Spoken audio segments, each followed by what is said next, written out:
I never thought I'll be in Perth. I never thought I'll be doing anything in space. You probably never thought you'd be doing a podcast.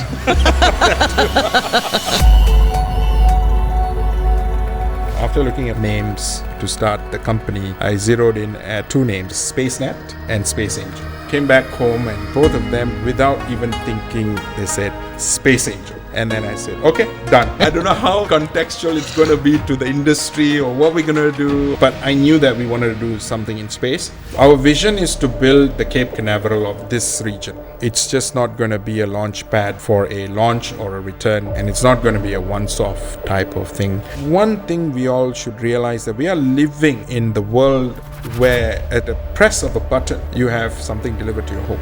This is what we need to decide as a nation. What would we like to be known for? I think it's not just mining. I think we have a lot more to offer as a country. So therefore, it can't be just a launch pad.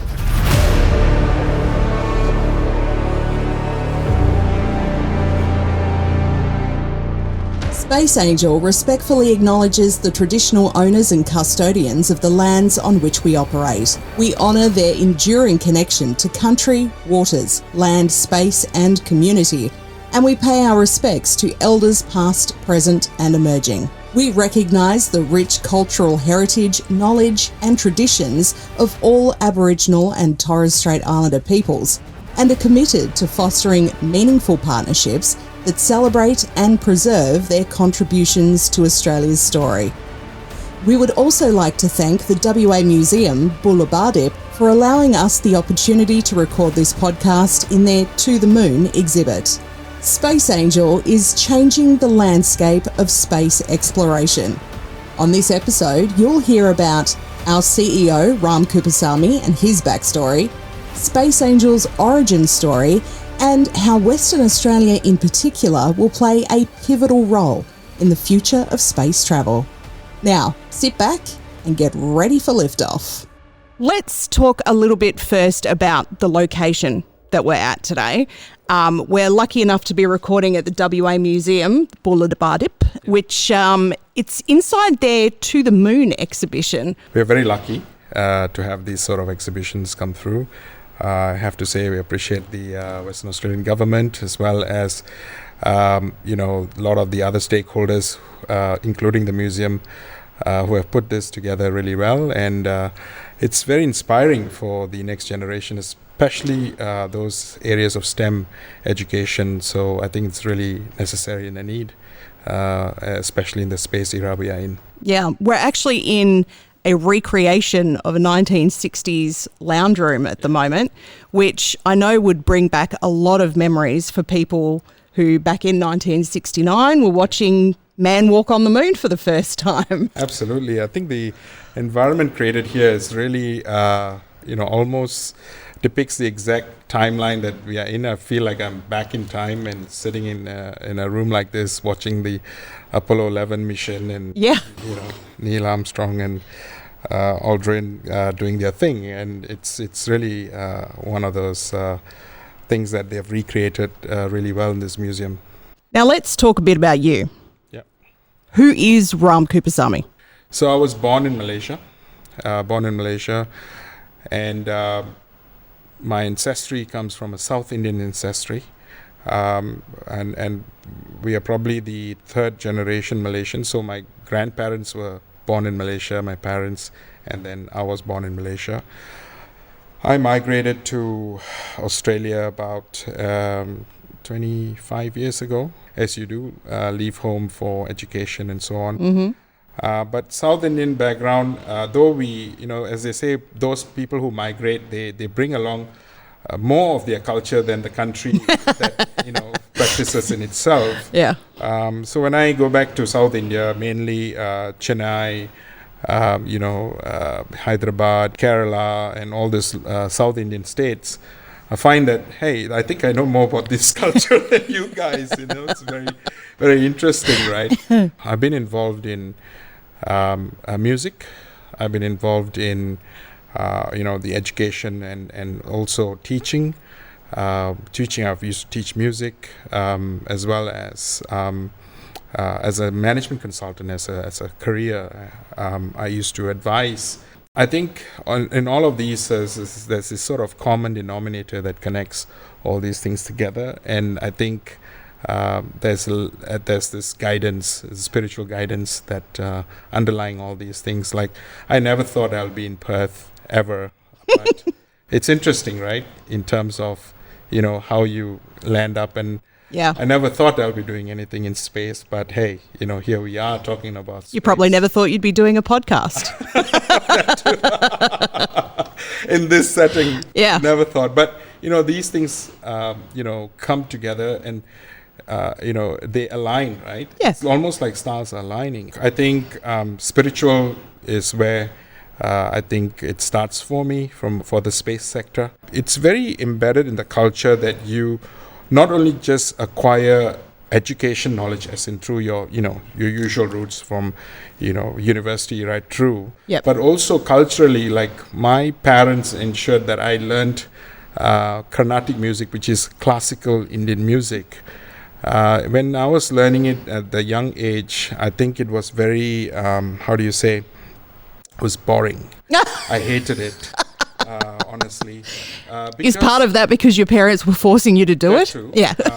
Initially, I thought music was just an art form, and we followed the art form and so on. But now, I can tell you, I can talk about maths, and I can mathematically prove to you how you arrive at a certain tune. Yes. So it's sort of, and one of the key features of this music is innovation. So you need to innovate on the fly. Yeah. So innovation was just always there, front and center of what you do. Looking back and thinking about, why is it that I'm able to do certain things today? I think these are the sort of fundamentals. Yes. That actually you don't realize it, but it's part of your culture. And the next thing it's like, it's actually helping you with the thought process, the thinking, in terms of enabling the innovation or enabling the creation, or maybe I would call it opening up that dimension or that part of your brain. Sure. To do something. So if you look at what is happening today, there's a lot of focus on Indo-Pacific, especially for the space sector, defense and so on. But coming from this background gives me a lot of leverage. Like if I'm in Indonesia, I can speak Indonesian. If I'm in Malaysia, I can speak Malay, of course. Yeah. Of course, Thai, you just because I work there, I can sort of assimilate to those sort of cultures and understand the nuances of each and every culture, right? They can be all neighboring, but very, very different in terms of the nuances. So I think these are also the sort of, I would say being born in Malaysia gives us that advantage of cultural background, yeah, of mix course. and match, which gives that strength. And of course, living here in Australia, completes that Indo-Pacific or Asia-Pacific story in regards to, bringing in not only the indigenous or the Australian overall culture, into that overall mix of this region, which is very interesting and very, very unique. And I'm very passionate about it. I think that's also one of the contexts of the space sector, which I'll share with you a bit later. Why the space sector? Why are we doing this now? Yep.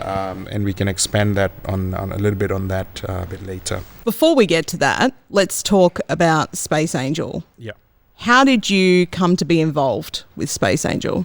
Space Angel was created at the back of me running the organization called Simplicity. I ran a startup called Simplicity. It focused on smart city applications and smart farming or smart agriculture applications. Right.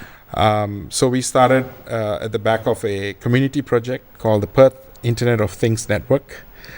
This was many years ago. Right. A group of us joined together and we actually created a free-to-use network for Internet of Things devices. Those years, people didn't know what Internet of Things were. Right. And it was a free-to-use network. We did the whole project within 4 months and we had an entire free-to-use network in Perth. So there was a little bit of that, go get it done. And we didn't have any money. There was no ABN. There was no company. It was just a bunch of volunteers who went and did this. In fact, City of Joondalup was one of the first customers or first opportunity that we had as part of the overall thing. And City of Perth, Canning, we worked with quite a few of them in regards to these applications. But what started happening was, though we were focused on smart cities and a little bit of farming, we wanted to scale up in a larger way. So we wanted to do something with the mining sector, of course. Hey, that's where the money is. Exactly. Yep. When we started working with the mining, and in fact, we worked with the Tier 1, and we started doing a bit of an R&D project. And in fact, we were doing a use case on water modeling and understanding the cyclones and movement of cyclones, which has never been done and couldn't have been done before. And one of the obvious technologies that we were using then, it was at space technology, which is space satellite communications. Sure. However, why were we able to do this now versus before was purely because of the cost of space communications or satellite communications have come down tremendously. Therefore, we were able to enable these technologies. And initially it was saying, hey, we know a few Australian companies, mainly in South Australia, that are, putting up satellites in space, and let's get this technology tested on the Wild Wild West, essentially. A true story. We deployed this at 3 locations. One location could only be accessed through either boat or helicopter. That's as remote as it was. Yeah. Something was not working as usual. Software wasn't working properly. What do? Like reset. Turn on and turn it off. Right? Can you imagine? We had to get an indigenous group to sort of give them a call and say, can you go take a boat and go and reset this thing? Oh, so wow. We had farmers, we had indigenous groups, we had education, university researchers doing stuff for us. Yeah. Because we had to do it cost effectively. We didn't have like a big operations or whatsoever. So it was very interesting. But what was really, and that's when the whole space journey sort of started for us. So for me specifically, I realized that Australia needs space technology of all places because we have such a wide land mass, all right, and a huge island that we are with 27 million people. Yep. How do you, if it is your own home, how do you keep track? And space technology is the perfect technology that, whether it's looking at Earth observation, communication technology, we were communicating from in the middle of nowhere, like literally. Yes. Right? Now it's a bit mainstream now. Your mobile phones are getting connected. Of course. Those years, even Starlink didn't have any connectivity. When we were deploying these technologies, Starlink wasn't True. Yeah. You can watch the moon rise and moon set in Australia. It's literally horizontal. Yes. And it's, where in the world can you see this? It's like, if we are not geared for space, then who else? I think all these things put together comes as a theme. And I looked at it and go, I think we need to do something in space. All right? And the question is what? The question was what? Yep. And that was a difficult question to answer because, now we're talking about business, we're talking about markets, we're talking about capabilities. Is this something that, it's going to give a return on investment tomorrow? Is it going to be medium term? Is it going to be long term? So all these sort of questions started coming back. Now we had some experience in regards to working with the mining companies and so on, but scalability was still a challenge. It's not straightforward, but I think we took a step back and asked the question, what can Australia give the world from the space sector? And that's how the whole idea of Space Angel started. Funny story, I came up with, after looking at all different names to start the company, I zeroed in at 2 names, which was SpaceNet and Space Angel. Okay? So SpaceNet was a bit like Star Wars-y. And I was most set on SpaceNet. And then I felt like maybe space angel felt a bit more spiritual to me. Angel, spiritual. I didn't think about angel investment at that stage. To be honest, it didn't pass my mind at all. But that's how, whether they are real angels or not, that's still questionable. But anyway, that's for another podcast. Came back home and I was just so confused. And I said, look, I have to make a decision. Help me make a decision to both my ladies, my wife, Aruna, and my daughter, Maya. And both of them, without even thinking a little bit, they said, Space Angel. And then I said, okay, done. We are going with Space Angel. I don't know how contextual it's going to be to the industry or what we're going to do or how we're going to approach things. We were still not very sure about what is it that we're going to do. But I knew that we wanted to do something in space. I could see the long-term benefits, the long-term strategic opportunities, the strengths, and so on. So that's how the whole story behind Space Angel started. Tell me a little bit about your career that has led you in this direction. So I started with RMIT. The course that I went for is computer science and mathematics. Don't ask me why. I thank now today that I did computer science, but at that stage there was very simple decision making. But then as I did computer science, I really didn't enjoy the programming side of things. I enjoyed AI. I did many projects in AI. I enjoyed networking. Then I realized after finishing my degree, I started working, and most of the jobs that I was faced with were all technical, behind the computer type of work. And I did it for a while, and after a year, I was like, this is not it. Like, this is not happening to me. I'm not this person. So I said, why don't I try Malaysia, home country, and just give it a go. So long story short, through different networks, talking to different people and so on, I ended up in PwC, Pricewaterhouse in KL. I was meant to go and implement a technology, OCR. Do you know the OCR technology where you can scan a document and it automatically populates in digital format? Yes. So those years, that technology was a big thing. So the tax department needed to scan all these annual reports for them to do benchmarking studies. My job was to, as an IT guy, supposed to go and do this. What happened was they realized after some time that the cost of buying this OCR technology was way too expensive. It was cheaper for us to get RAM to do data entry work. One thing led to another. I wanted to, after 1.5 years working in the team, I realized my boss was like, you need to do your CPA, ACCA, or CA. And that's when I went, nah, this ain't happening to me again, And during that time, I joined the team for the annual dinner. And there was this group of guys and girls. They were like having so much fun. And then I asked one of my colleagues, like, hey, dude, where are these guys from? And he said, no, they're from advisory. I'm like, what do they do?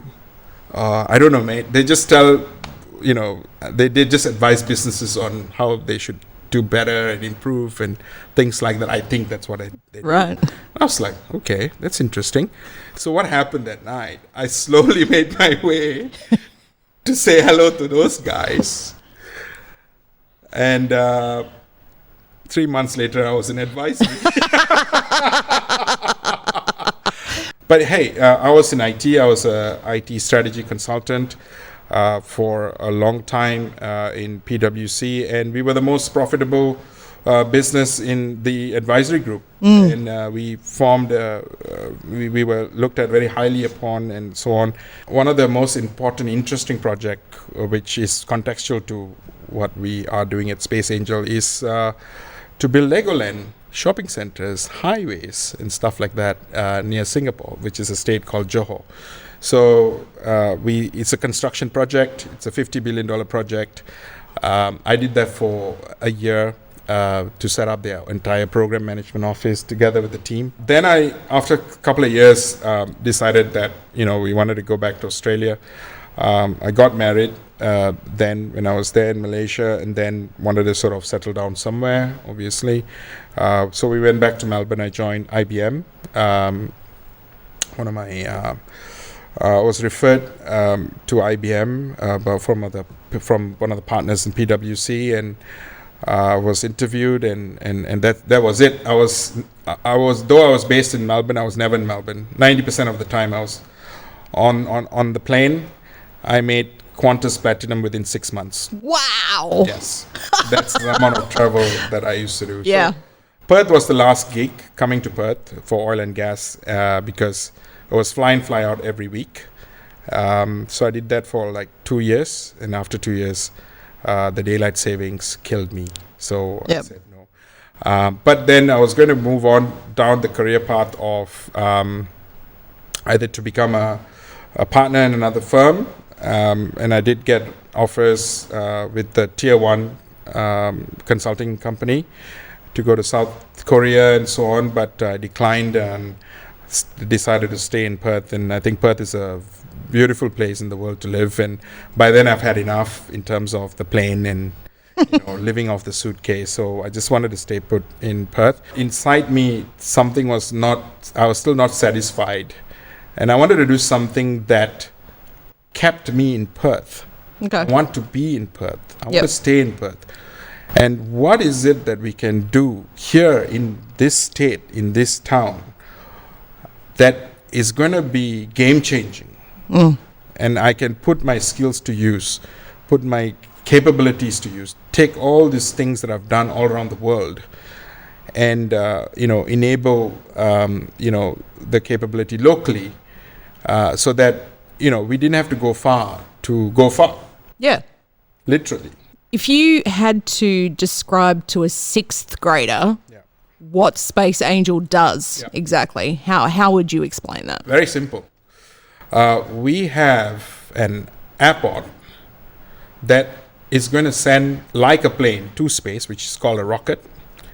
And we have an airport where you're going to be bringing spacecrafts from space back to Earth, which is called a capsule or a vehicle like Starship, which is going to be coming back from space. Full stop. So the idea behind what we are doing and how we are approaching it is, it's just not going to be a launch pad, like you said, for a launch or a return, and it's not going to be a once-off type of thing.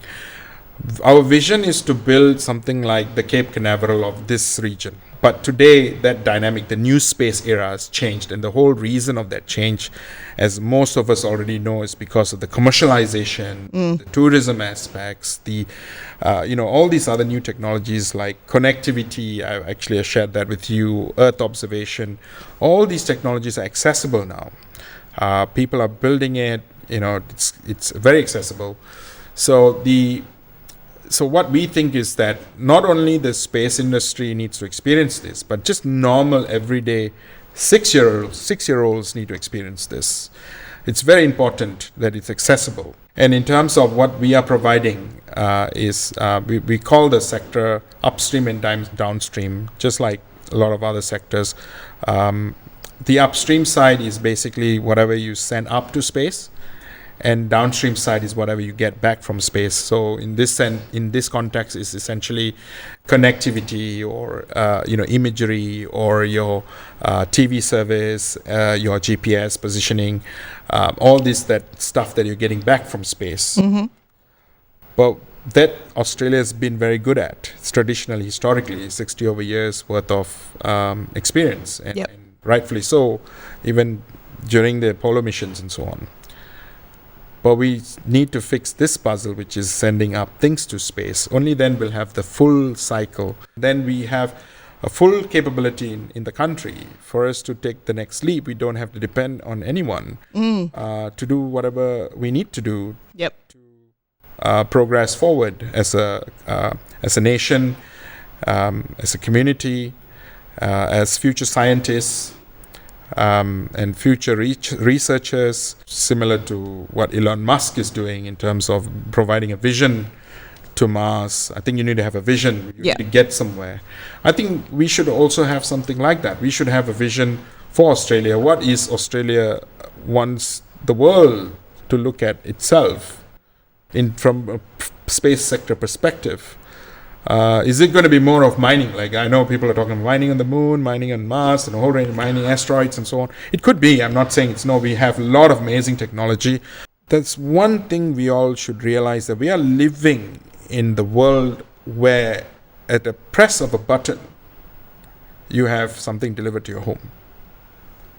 Nowhere in man's lifetime that you've ever experienced this.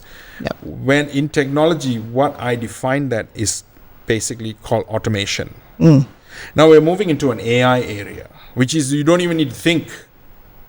The bot's thinking it for you based on your characteristics and habits.